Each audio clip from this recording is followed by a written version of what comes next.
What an amazing Week 12 of the 2021 NFL season. Hey, it's not over. We've got Monday Night Football coming up here tonight between the Seahawks and the Washington football team. But, dude, Sunday, last night's game.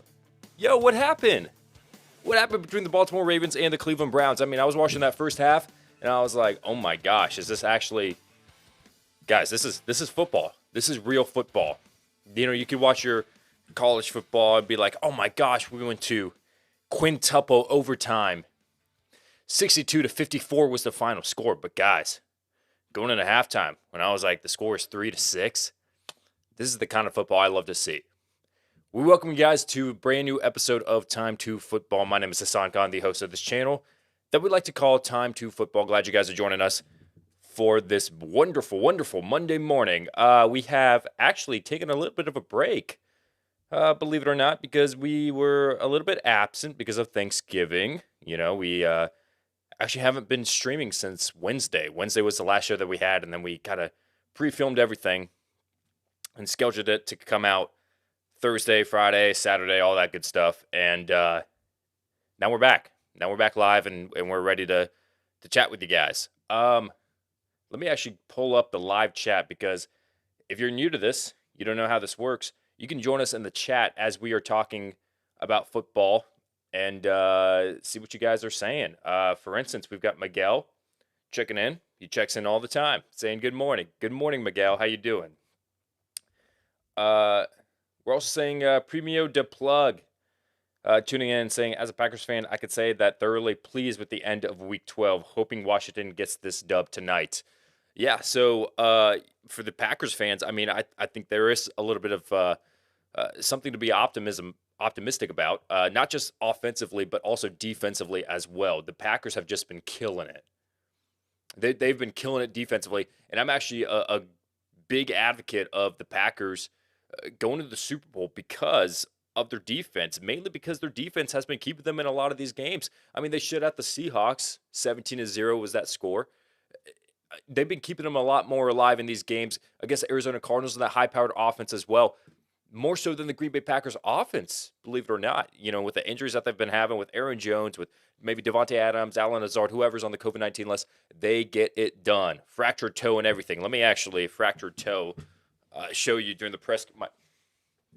Just kidding. I'm not going to do that. But, yes, Aaron Rodgers, fractured toe, showing everybody in the press conference that, yes, he in fact is injured. Still getting it done. But the Rams, on the other hand, which we're going to be talking about, because what we're going to be talking about on the show is 10 takeaways, 10 things that we learned from this past Sunday. What's going on with the Rams? You know, it's like, okay, Sunday Night Football, primetime against the Tennessee Titans. That's one thing, you know. All dogs have their days. Cool. Let's take a little bit of a, you know, let's get past that and let's move forward. Oh, the following week, got us sort of the same result. Primetime Monday Night Football against the San Francisco 49ers. Oh, this is not looking good. And then let's go into the bye week. Let's reset. Okay, because we just lost 2 straight games that we should have won. Oh, against the Green Bay Packers, we had an extra week to prepare. And given the Green Bay Packers are like the best team in the NFL, one of the, if not the best team. But still, like the Rams, they're kind of on the decline. And I mean, I know the NFC West is in the favor of the Arizona Cardinals. But man, like they kind of blew their chances of trying to win that division and maybe even get the number 1 seed really in that game. So yeah, lot to uncover. Lot to uncover this episode of Time to Football, but what just happened this past Sunday, which we're going to talk about. Like we said, we're going to mention 10 things that we learned from this past Sunday. And then we're also going to preview the Monday Night Football game via WinView game. So the Seattle Seahawks and Washington football team still left to play. I think it should be a good game, honestly. I mean, I think I'm favoring the Seahawks in this one, but leave your comments and your thoughts down below. Who do you think is going to win this game? I'm going to be checking in with you guys in chat as well. Dennis, and good morning from Montreal, as always. I'm pumped today, Hassan. Mike saying that. Eli Mitchell making me look like a genius. I hit 170 this weekend, locked up the playoff spot. Hey, congratulations to you. You know what's actually funny is I was, okay, in my game, my main league, my Vero League, I think I got destroyed because I was playing against Leonard Fournette. So at that point, I'm like, oh, dang, I'm out of this. So four tutty, according to Rob Gronkowski. In my main league, Jalen Waddle never has a good game. Okay, do you remember that one game against the Jacksonville Jaguars where the Dolphins and Jaguars faced in London and Jalen Waddle just went amazing? And he was my sleeper of the week. Well, my opponent, and this is kind of the downfall of having a YouTube channel, my opponent he watches my videos, and he actually acknowledged that he watches my videos that week. And he had Kadarius Toney in his lineup. He saw that I had Jalen Waddle as a sleeper of the week that week. And so then he took out Kadarius Toney, put in Jalen Waddle. And if he just kept in Kadarius Toney, he would have lost. I would have won. But since he saw my video where it said sleeper of the week, he put in Jalen Waddle. All right, cool, whatever. Like, I lost. I guess it's a win-lose. Like, oh, you watched my video. I was right about that advice. And then I faced him again this week, and Jalen Waddle has another amazing week. And I'm like, dude, when does he only has these amazing weeks against me. It's unfair. Whatever. So, anyways, needless to say, I thought I was out of it. I thought I was going to lose, but then Deebo Samuel and Mark Andrews kind of brought me back from the dead a little bit. So I'm going to need 15.4 half PPR points here tonight from Antonio Gibson. And I'm not confident on that. Do you think Antonio Gibson is going to score 15 half PPR points? Do you think he's going to have a good game against the Seattle Seahawks? I think he is, but I don't know. I can't trust the coaching staff and how they use Antonio Gibson. I just can't. But anyways, that's just my opinion. All right, so let's go ahead and get into this week's episode of Time to Football. First, let's get into NFL news and notes that we have going on as of today, Monday, November 29th. And you can see at the bottom as well, if you guys are watching this on YouTube, what's on tap for this show. So a little bit of interesting news that we want to talk about here. Ian Rappaport, very well respected amongst the NFL community, works for NFL Network. He said before Sunday's slate of games that the 49ers plan on trading Jimmy Garoppolo and start Trey Lance in 2022. Trade deadline's already passed. They're going to ride with Jimmy G for the rest of the season, and then they're going to ride with Trey Lance going into 2022. Initial thoughts, please leave your thoughts in your comments down below. What do you think of that? I mean, I think Jimmy Garoppolo is the better option than Trey Lance as of right now. He's been winning them football games. What is it? They started 2-4, and then they went 4-1 since then. And they're well in position to earn themselves a wild card spot for sure. If not the NFC West, they can compete in that division. So, I mean, Jimmy Garoppolo has been the main reason for that on this offense. But the 49ers felt like, even though Jimmy G is winning us football games, let's go down the route of trading him for Trey Lance. Because, I mean, trading away Jimmy Garoppolo and keeping Trey Lance as a future quarterback, just because it's this game is centered, or this offense is centered around Elijah Mitchell and the run game and Deebo Samuel. And it's if Trey Lance just picks up on certain things here and there and he's just careful with the ball, he could be you won't even notice that Jimmy Garoppolo is gone. So, yeah, that's just something interesting that I picked up on, that the 49ers are planning on trading Jimmy Garoppolo this offseason. What else do we got? We've also got Dalvin Cook. Okay, suffering a shoulder injury against the San Francisco 49ers. He had a good game up until that shoulder injury, had to be taken out. Alexander Mattison led the rest of the charge, and we don't know the status of his shoulder injury. He wasn't able to return to the game, but he's going to get it looked at today. Let's see how serious it is and monitor his status. Ezekiel Elliott playing this Thursday on Thursday Night Football. Gosh, you got to love. There's nothing more. Okay, there are three things guaranteed in this world: death, taxes, and Joe Buck and Troy Aikman calling Cowboys games. Death, taxes, Joe Buck and Troy Aikman calling Dallas Cowboys games. Three things that are guaranteed in life. I'm Joe Buck. This is the Hall of Famer Troy Aikman, and we're calling another America's Game of the Week, the Dallas Cowboys. Doesn't matter what the record is. Dallas Cowboys, always America's Game of the Week.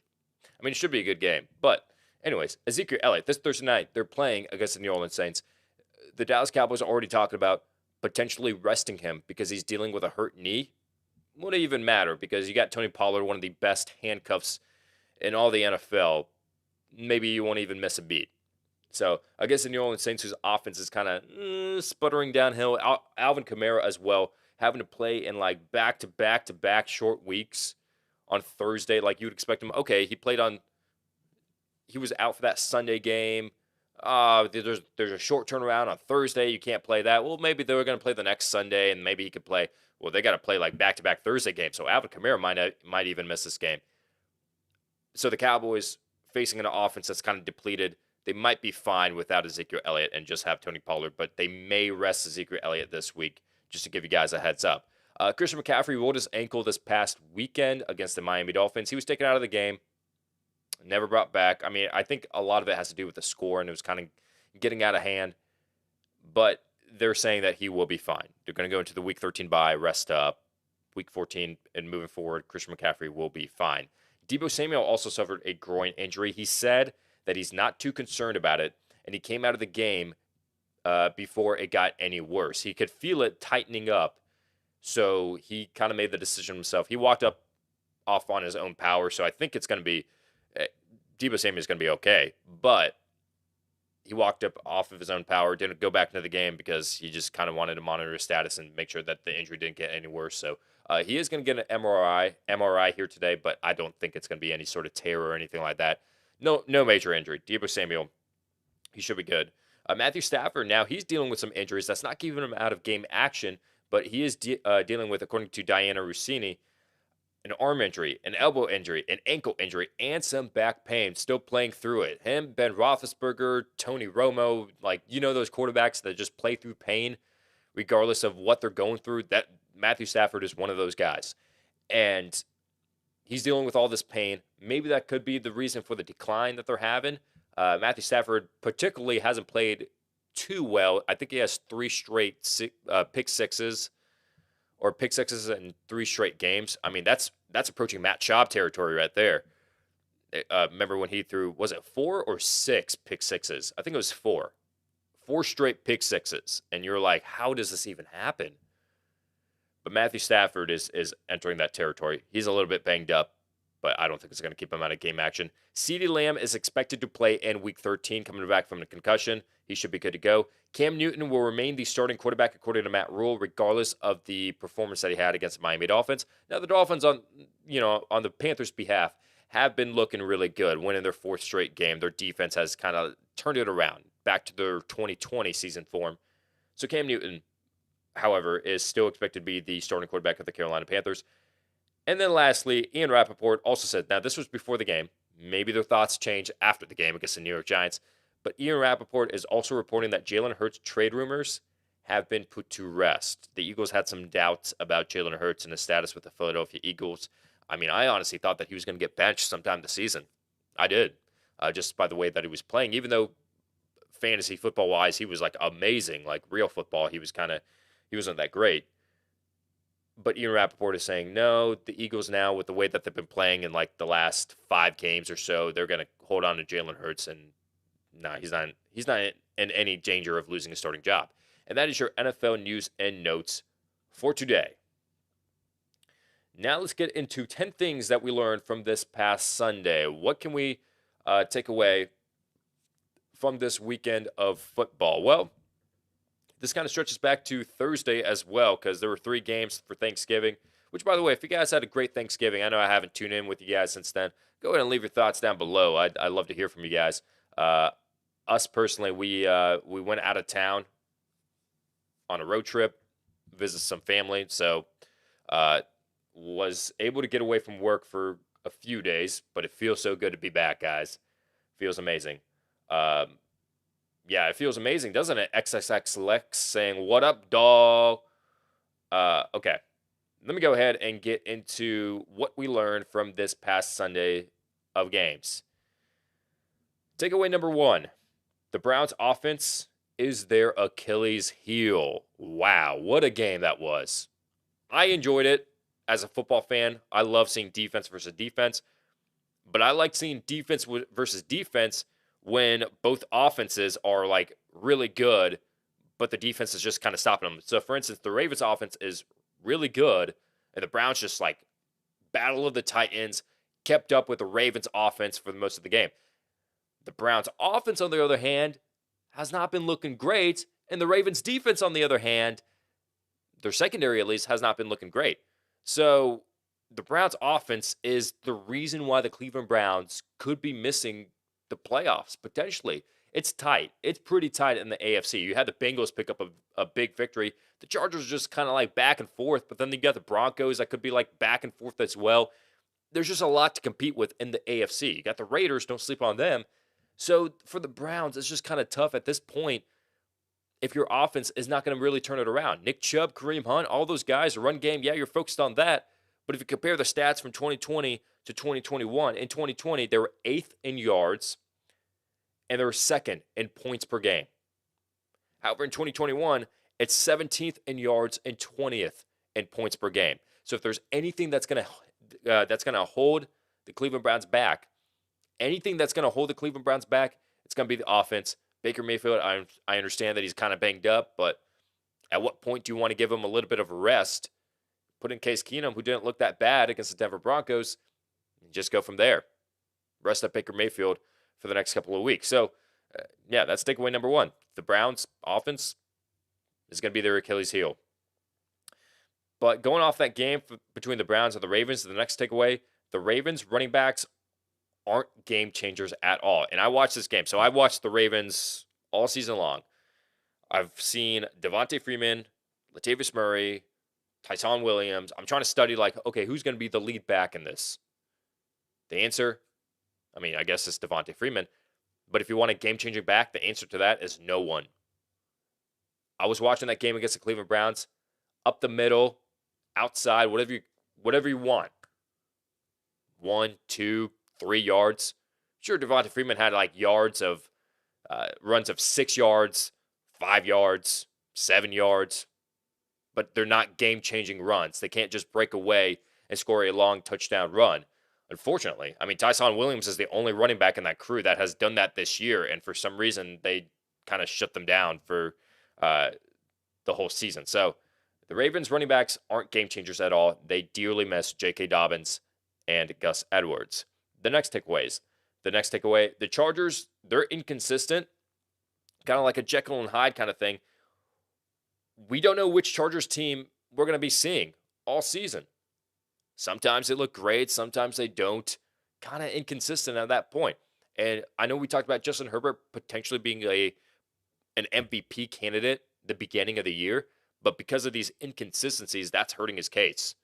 And it's not going to happen. However, making the NFL playoffs, this is going to hurt you for the long run. The Chargers, we got to see a little bit more consistency. The defense has its flaws, but in the offense, they're good, but there are also some games where they're not that good. Now, I know the Broncos defense is a really tough team. They brought back Bradley Chubb, but even then, he was kind of limited. He only played 26 snaps.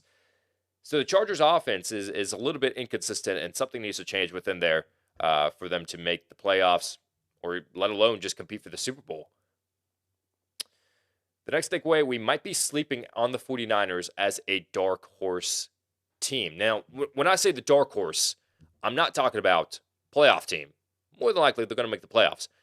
I'm talking about actual Super Bowl contenders. Are the 49ers Super Bowl contenders? Started 2-4, was not looking great. Their defense had some flaws. Even though they still have some flaws, the 49ers offense is coming together. Deebo Samuel is leading the charge. The run game is leading the charge. And now they went 4-1 after starting 2-4. Jimmy Garoppolo is doing enough to win football games. Are the 49ers Super Bowl contenders? Let us know your thoughts. Next takeaway, the Rams. I own up to this one. Maybe the LA Rams aren't as good as I thought. Whenever someone asks me who my Super Bowl favorite is, all season long, I've been saying the LA Rams out of the NFC could be representing the NFC. I don't know if they're going to win the Super Bowl, but they're going to be representing the NFC. Now I'm at that point where I'm like, I don't know if it's going to happen. And it's just because I know the tough teams that they face. They face the Titans. tough team. They face the 49ers, tough team. Face the Packers, tough team. 3 straight games, not looking good. But if you can't beat the best, what makes you think that you're going to make the Super Bowl or even win the Super Bowl at that point?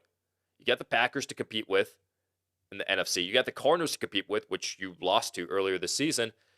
And then if you do make it to the Super Bowl, let's say, for instance, the Titans make it. Heck, even the Patriots, who have been looking good this year, they make it.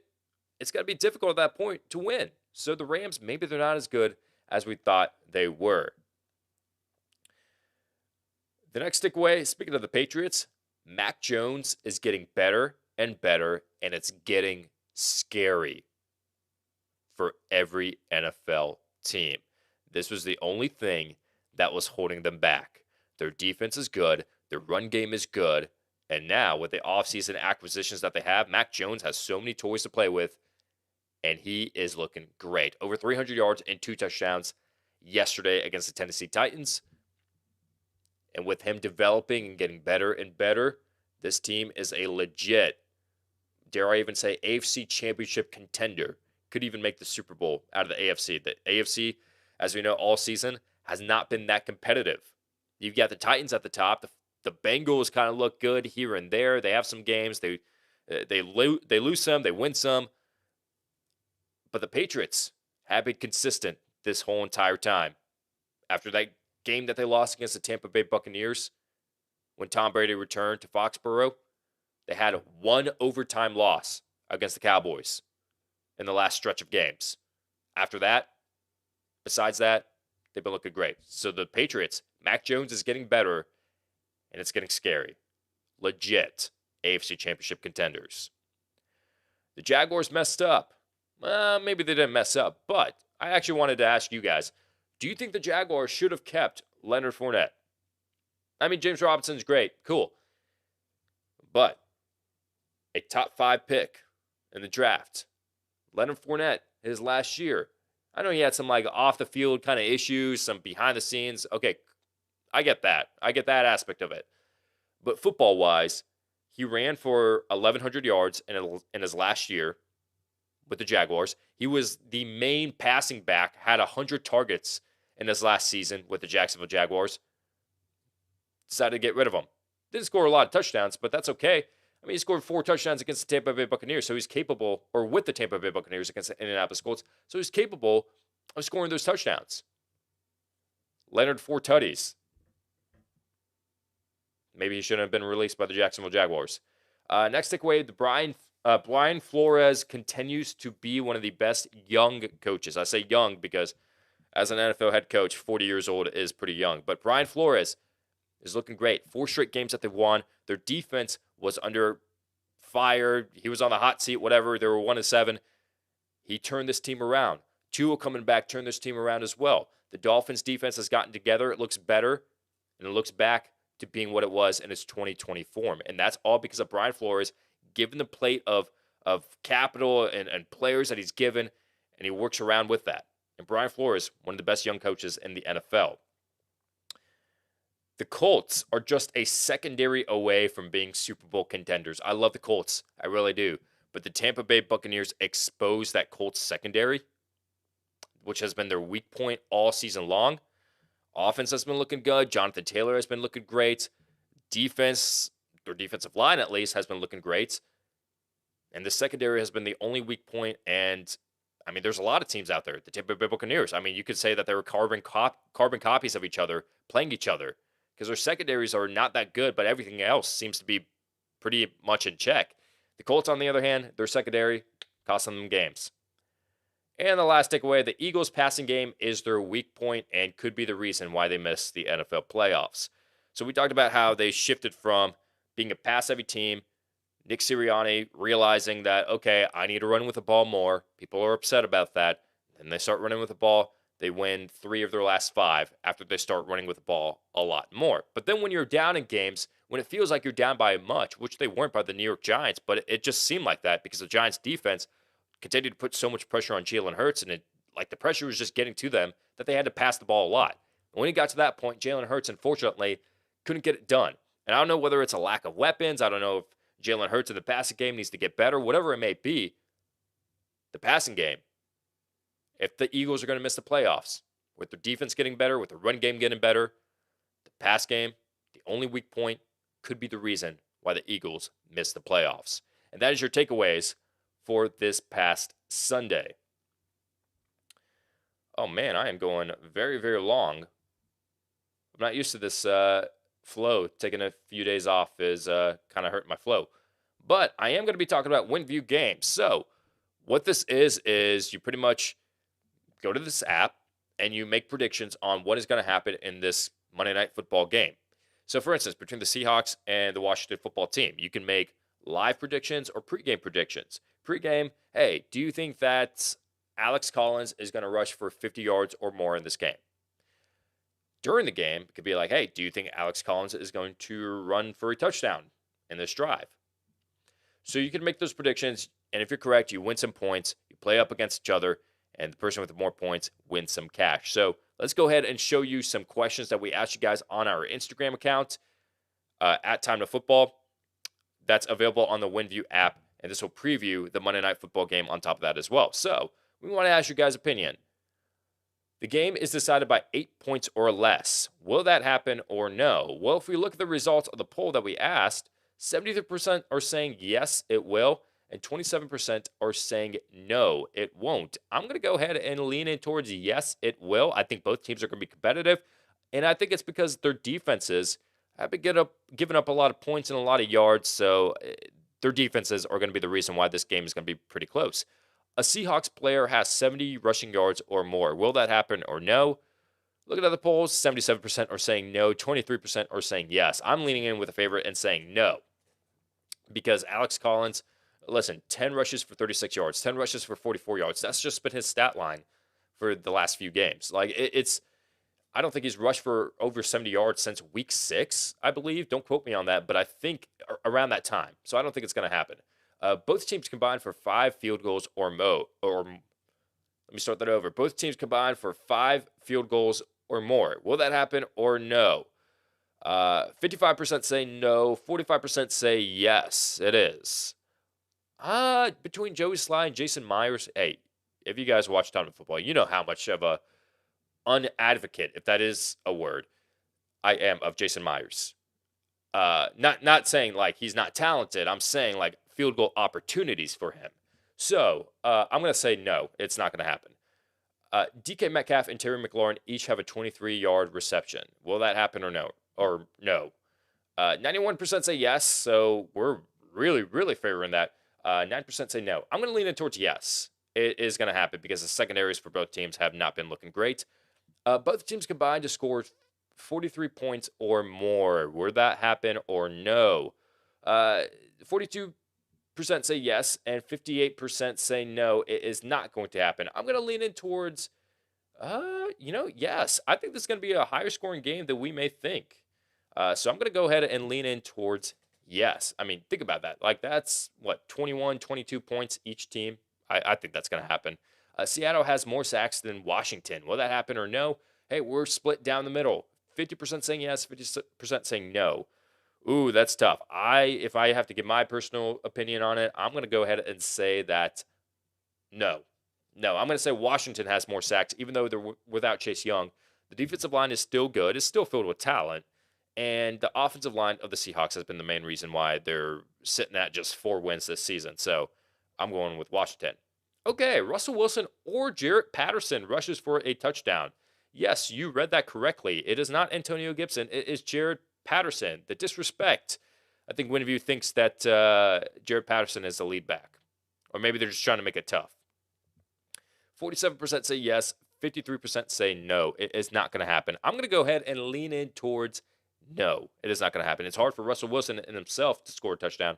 And then Jarrett Patterson, Antonio Gibson, 24 carries, 19 carries. Like, he's been getting all the touches. I don't want to say all of them. Like, Jarrett Patterson worked in, but he's getting a majority. So I'm going to be, if I had to choose between Antonio Gibson, then I would say yes.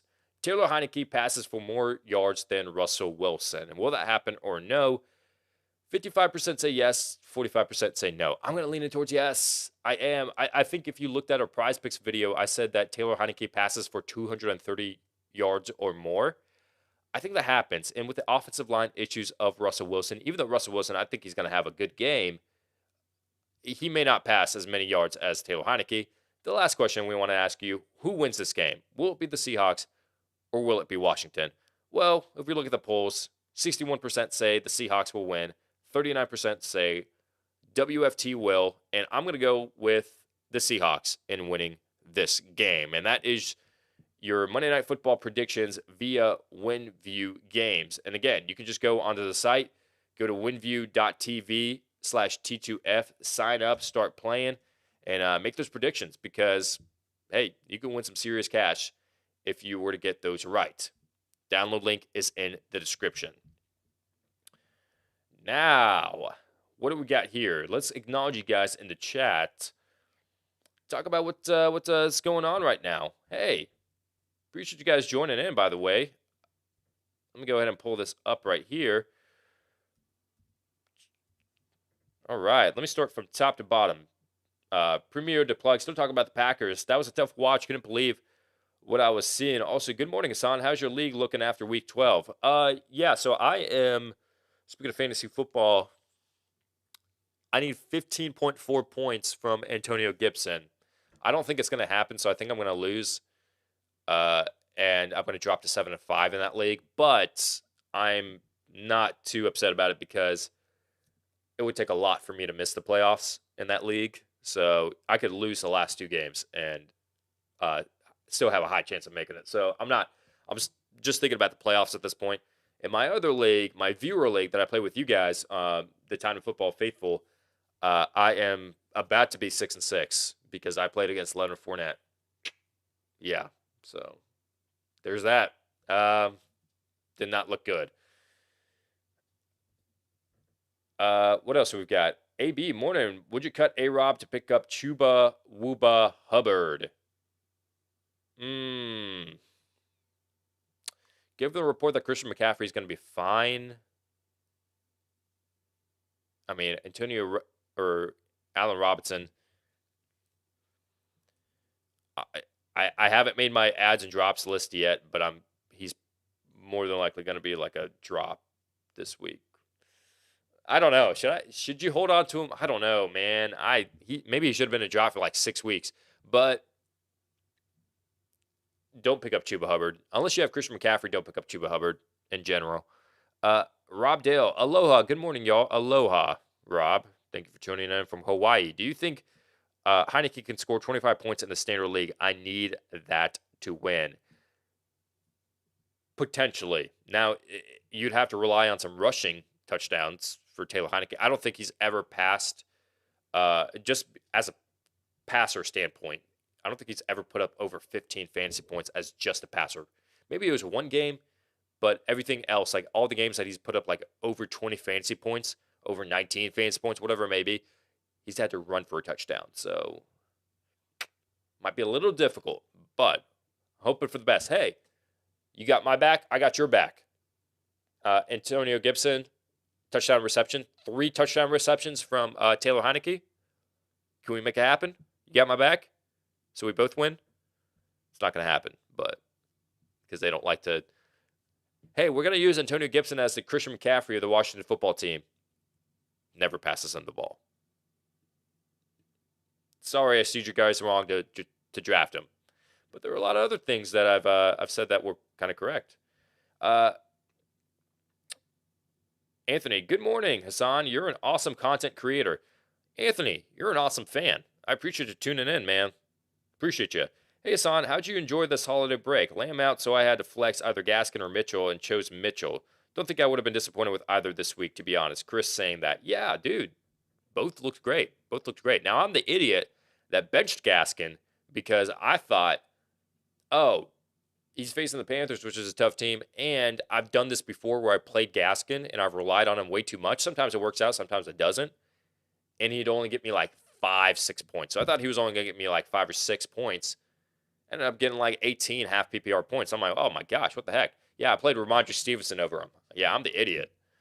Now, he had 9 carries for 46 yards, so on the ground, he looked good. But, yeah, that's the reason I'm in such a big hole right now. I need Antonio Gibson to do so well.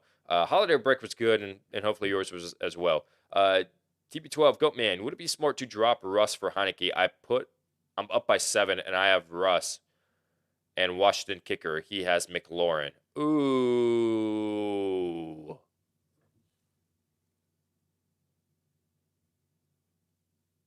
That's a good question. Okay, so he has Joey Sly and McLaurin, and you got Russell Wilson, and you're up by 7? No. I'd keep Russell Wilson. Oh, man, I don't know. Okay, I think Taylor Heineke, let me say this. I think Taylor Heineke has a better chance of exceeding and getting more fantasy points than Russell Wilson. However, if you want to think longevity, like if you can afford to lose this game, which I don't think you're going to lose, but if you can afford to lose this game, knowing that you're going to keep Russell Wilson for the remainder of the season, I would just hold on to Russell Wilson. Because think about it, like Joey Sly and himself, he gets 7 points. Boom. All right, cancels your lead. All of a sudden, it's McLaurin versus Russell Wilson at that point. And the quarterback always has a better chance of exceeding and getting more points than a wide receiver or a running back or any other position. So I would keep Russell Wilson. I think I like your chances. I really do. But it's going to be one of those games where you're going to be watching like, oh, don't do this, don't do that. Oh, McLaurin caught. Dang it. Oh, Russell Wilson touchdown. Like you'll be on the edge of your seat. I love that, man. I love that. Mike, you're saying it's very possible for Gibson to do that. Seahawks are in a sad state all around. Yeah. I mean, I like the optimism. Appreciate you cheering me up. I don't know. I just know Antonio Gibson. Like, I wouldn't be surprised if it's just like 7 points. That's my expectations are super low right now. But like, if he wins, because when Mark Andrews, like Deebo Samuel, like you expect those games out of him, like 2 rushing touchdowns, awesome. But when Mark Andrews got like that one-handed reception and got that touchdown off of Lamar Jackson off the back foot, I was like, oh my gosh, this is possible. What I needed to happen was like 30 points from 2 players, from Mark Andrews and Antonio Gibson. Mark Andrews got me 15. Cool. Antonio Gibson, I just need you. But I expected 8 going into this matchup. But whatever. Let's see. What are you guys saying? I got a question. It's crime they don't give Deebo RB eligibility. Yeah. I know you have the clout to change that. I emailed Dalton Del Don about that. IDK, what else to do? He averages 6 to 8 carries. Okay, so yeah, Deebo Samuel's eligibility. Could it be like I know Cordero Patterson at one point was labeled as a running back and a receiver. I think for like 3 straight years when he was on the Patriots, when he was on the Bears. And then they kind of changed it to where, okay, he's a running back. Now, Taysom Hill, also last year, if you didn't notice this, on ESPN, he was labeled as a tight end because I think people were thinking like, oh, you could put Taysom Hill as your tight end position because the tight end is just like a weak position in itself. So you could stream Taysom Hill and he would get the same amount of points given the amount of touches that he gets as a tight end. And then when Drew Brees went down with an injury and Taysom Hill was the name of the starting quarterback, you could put him at your tight end position for 1 week. And I did that. I got 23 points for my tight end. So it's weird how the positions work. I know also Jalen Samuels, he used to be a running back in the Pittsburgh Steelers. He was labeled as a tight end as well and not really a running back because he converted. Deebo Samuel, it'd be interesting to see if he should change from wide receiver to running back to solely wide receiver. I mean, it would be cool to see him go as a running back, but I mean, I think at that point, you could just put him in your flex. Like that's what I've been doing. I've been putting Deebo Samuel in my flex, and you're fine in itself. I don't have the clout to do that. I really don't to change it unless I don't work for anyone. So I can't. I have no influence to do that. So unfortunately, Mike, I can't make that happen, but hopefully it'll happen in the future. I'll massage Deebo's groin myself all week if it keeps him dominating for us. Let's go. Mike, you taking one for the team. Now, that's something that I personally wouldn't do, but I'm not judging. Hey, if you want to massage a man's groin, hey, that's okay. I'm not judging. I'm really not. Take one for the team. I love it, man. That's what it means. That's what it means to be a fantasy football champion. Everybody can learn from Mike. Seriously. Seriously. XXX Lex. Pick up Mike Davis. Boss has got or Julio. Mike Davis is.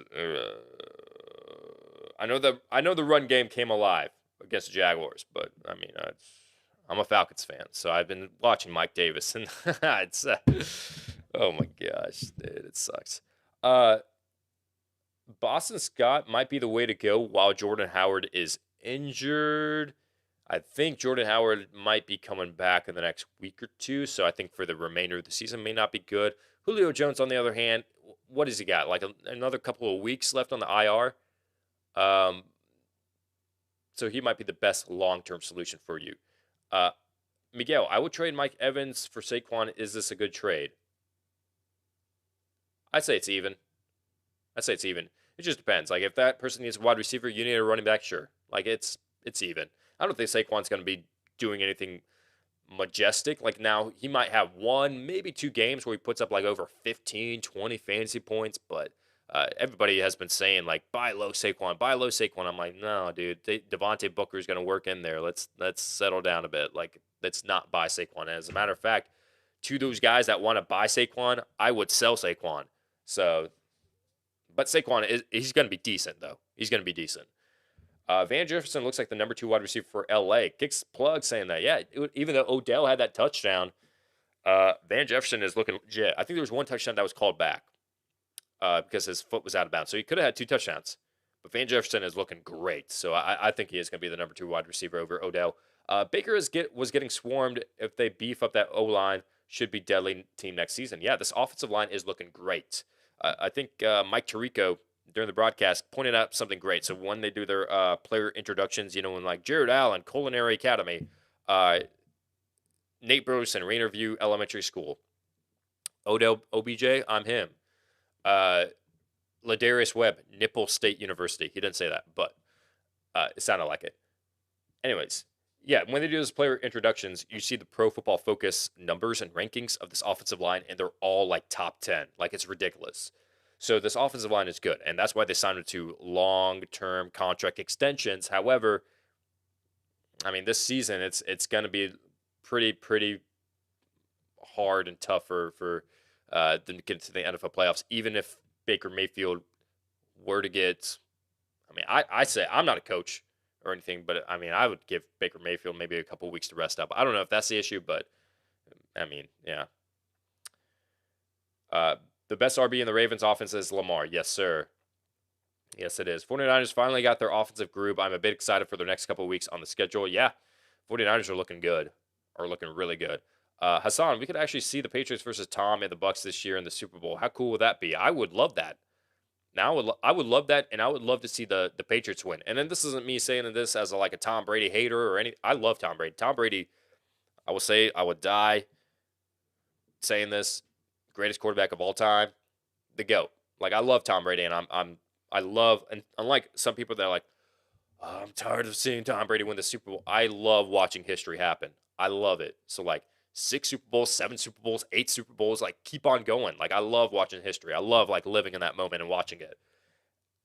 With Bill Belichick though, I am rooting for like, it sounds bad, but like I know, okay, I know, I don't know if people watch the show. Okay.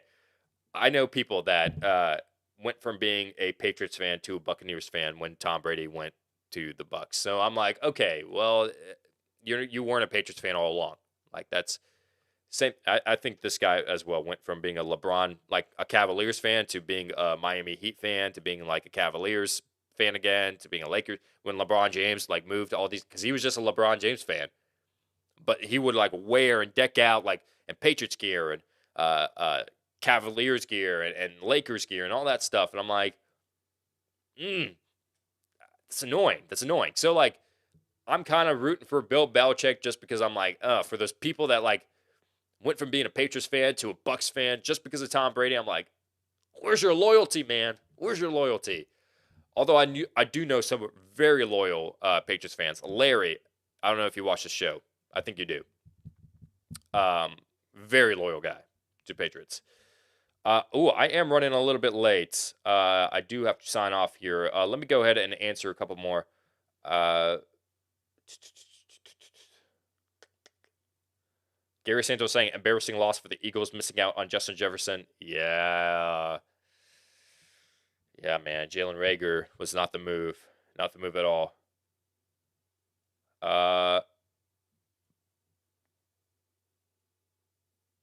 Premio Diplex saying we all know about that one guy. Yeah. Floyd Robinson, what props you working with tonight? Yeah, I'm gonna split up that WinView video and then come out with it in probably in the next hour or so. So stay tuned for that if you missed that at the beginning of the show. And or you might be talking about Prize Picks as well. I haven't checked Prize Picks. Okay, because I was out of town. I was in Alabama and Mississippi, and sports betting is not legal there. So like, I was there from Wednesday through Sunday. And so even though I was like watching football, I couldn't make like any bets or anything like that because I'm like, ugh, like, because it pops up like, hey, you're not in like a state where you can make a bet. Now I went back to Atlanta, and it's legal here. So I haven't had a chance to check like Prize Picks or anything like that, but I'm pretty sure there are some pretty good bets out there. I know that if you watch the Prize Picks video, I have Antonio Gibson getting over 61 rushing yards. I don't know if that's changed since then. Taylor Heineke throwing for over 230 yards. That's the only one. Oh, and Alex Collins rushing for less than 43 yards or something like that. So those are the three that I would hone in on. All right. I got to go ahead and sign off because I'm going way too long. But, hey, I appreciate you guys joining in. Every single day you guys are loyal, and I appreciate that. Very, very, very, very grateful for you guys and thankful, if we're talking about Thanksgiving, for the T2F fan base coming in clutch. Hey, Mike, please massage Debo's groin for us as a Debo Samuel owner. I would love that. We appreciate you guys joining in for this episode of Time2Football. Make sure you guys like, subscribe, all that good stuff. Stay tuned. Tomorrow we talk about fantasy football. With all that said, thank you guys so much for watching. And remember, massage his groin.